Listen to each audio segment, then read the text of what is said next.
In 1968, Elvis wrote a song for his mother. It was so personal, so raw with grief, that he never shared it with anyone.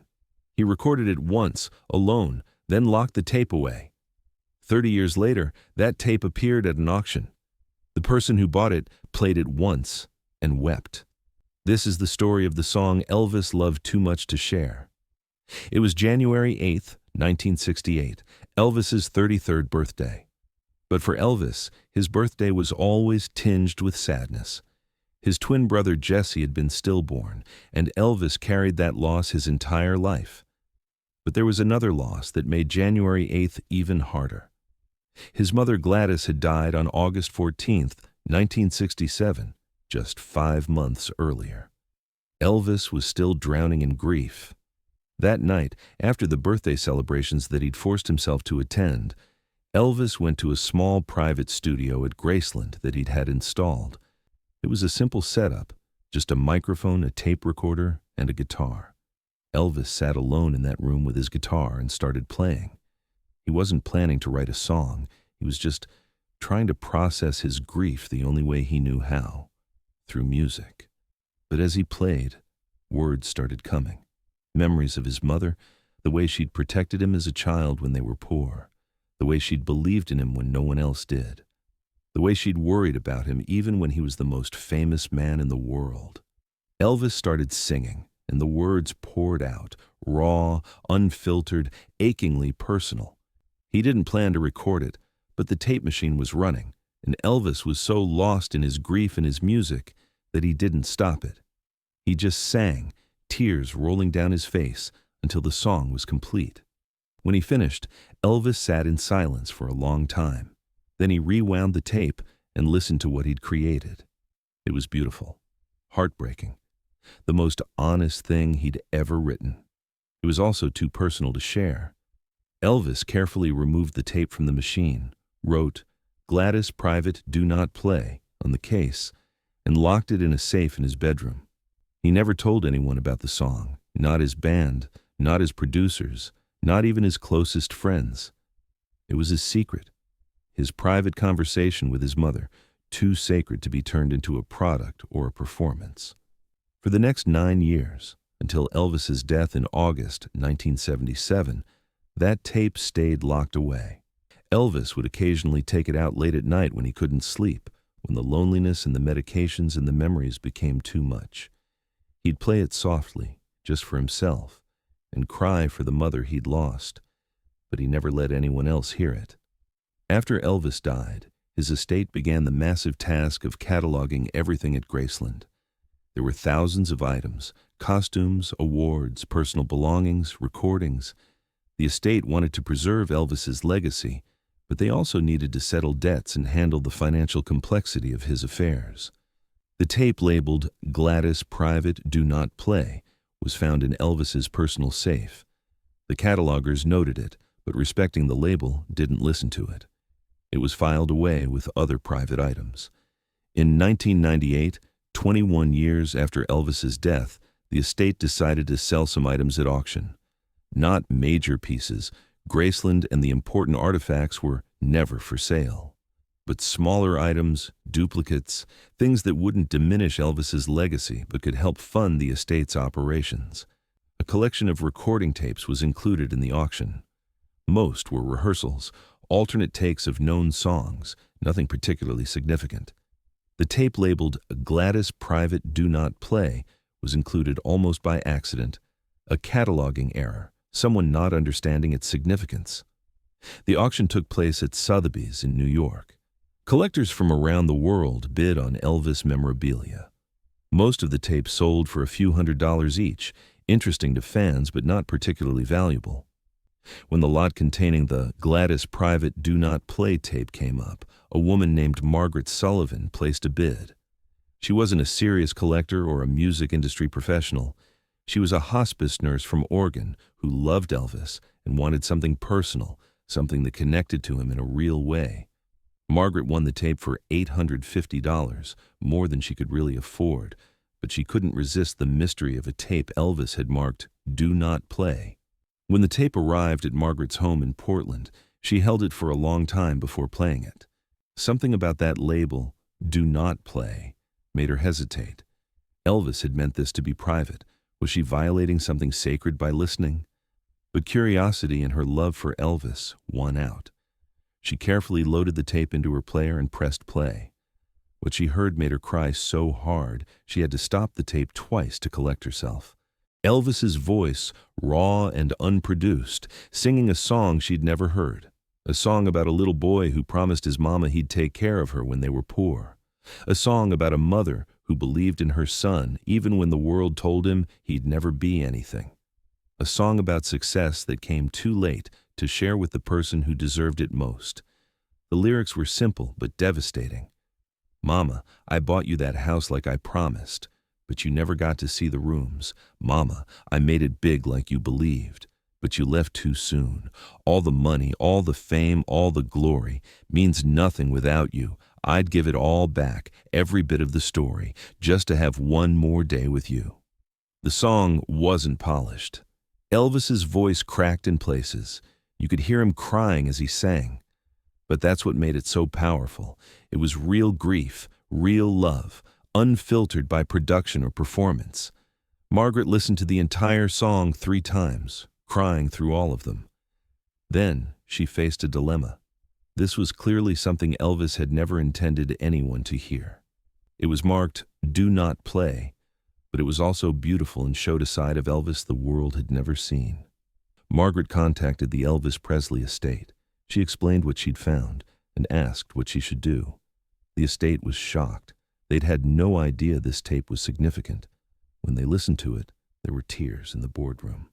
Lisa Marie Presley, Elvis's daughter, was consulted. She listened to the song, her father singing about the grandmother she barely remembered, and made a decision. "This is too beautiful to keep hidden," Lisa Marie said. "But it also needs to be handled with respect. This wasn't meant to be a commercial product. It was Dad's private grief. If we share it, we do it in a way that honors that." In 2000, 23 years after Elvis's death and 32 years after he recorded it, the song was finally shared with the world. But not as a commercial release. Lisa Marie arranged for it to be played once at a memorial service on the anniversary of Gladys Presley's death. The event was held at Graceland, attended by family, close friends, and a small group of dedicated fans. When the tape played over the sound system, you could hear people crying throughout the audience. This wasn't Elvis the performer. This was Elvis the son, grieving his mother, pouring his heart out in a way he never allowed the public to see. After the memorial service, the recording was archived at Graceland. A single, short excerpt, about 30 seconds, was released with Lisa Marie's approval, just enough to show the song's emotional power without fully exposing Elvis's private grief. That 30-second clip became one of the most beloved pieces of Elvis audio ever released.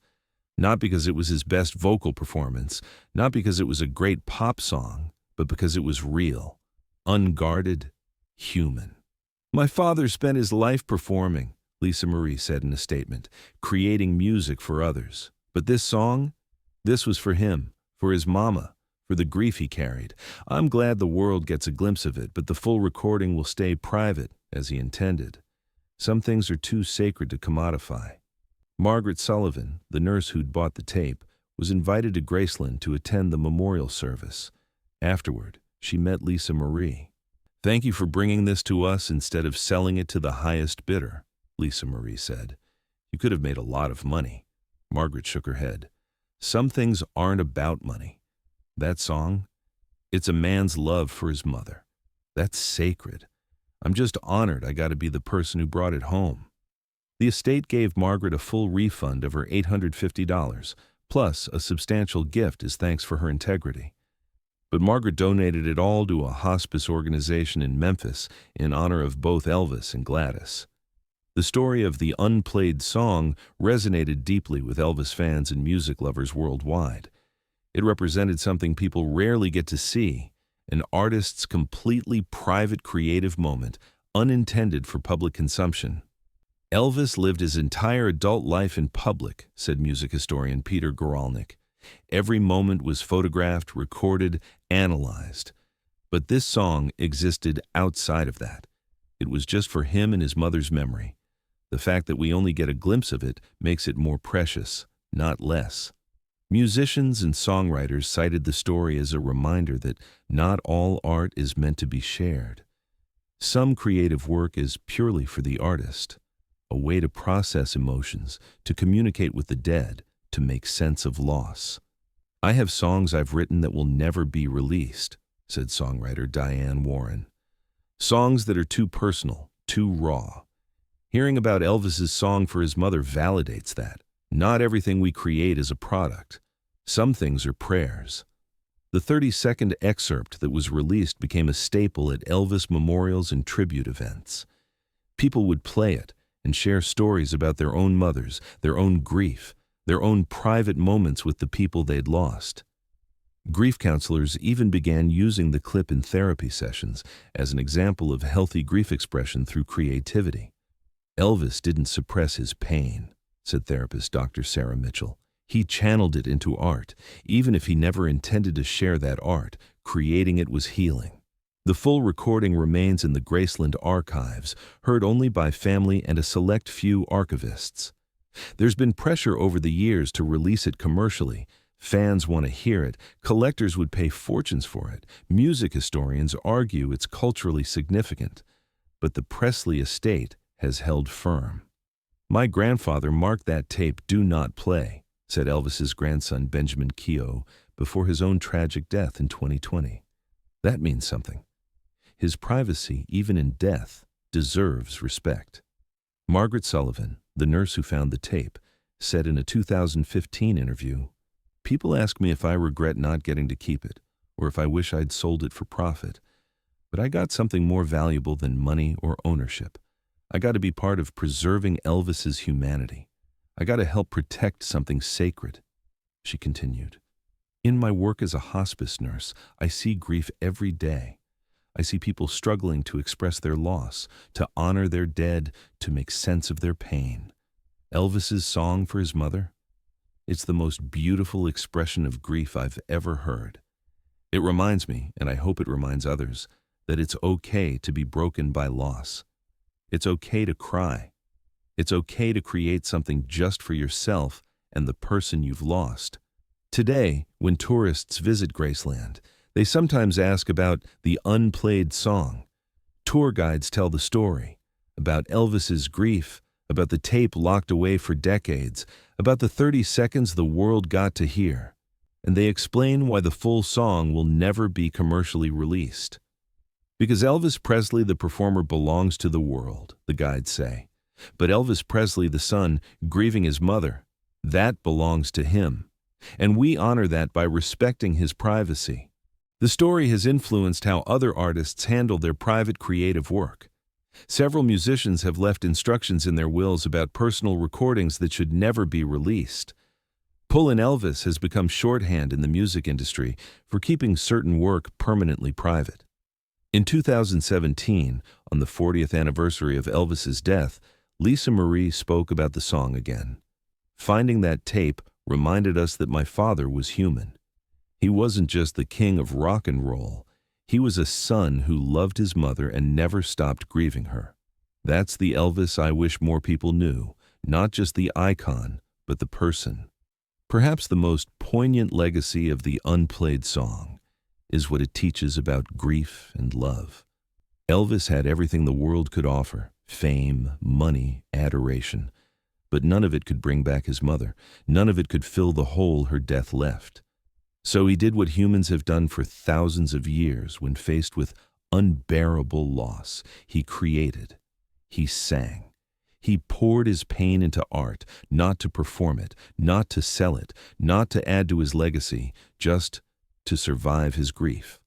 And 30 years later, when that creation was finally heard, it reminded everyone who listened that we're all just humans trying to make sense of loss. That grief is love with nowhere to go. That sometimes the most powerful art is the art we never intended anyone to see. Elvis wrote that song in 1968, alone in his studio, crying for his mother. He never imagined anyone else would hear it. He marked it "Do Not Play" and locked it away. But in 2000, a small piece of it was shared, not as entertainment, as testimony, evidence that Elvis Presley, beneath all the fame and costumes and performances, was a son who loved his mother and never stopped missing her. Some songs are too valuable to share, too personal, too sacred. And maybe that's okay. Maybe not everything needs an audience.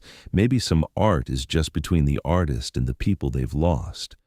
But when we get a glimpse, just 30 seconds, of that private grief, that unguarded humanity, it reminds us that everyone, even the most famous person in the world, is just a human being trying to cope with loss.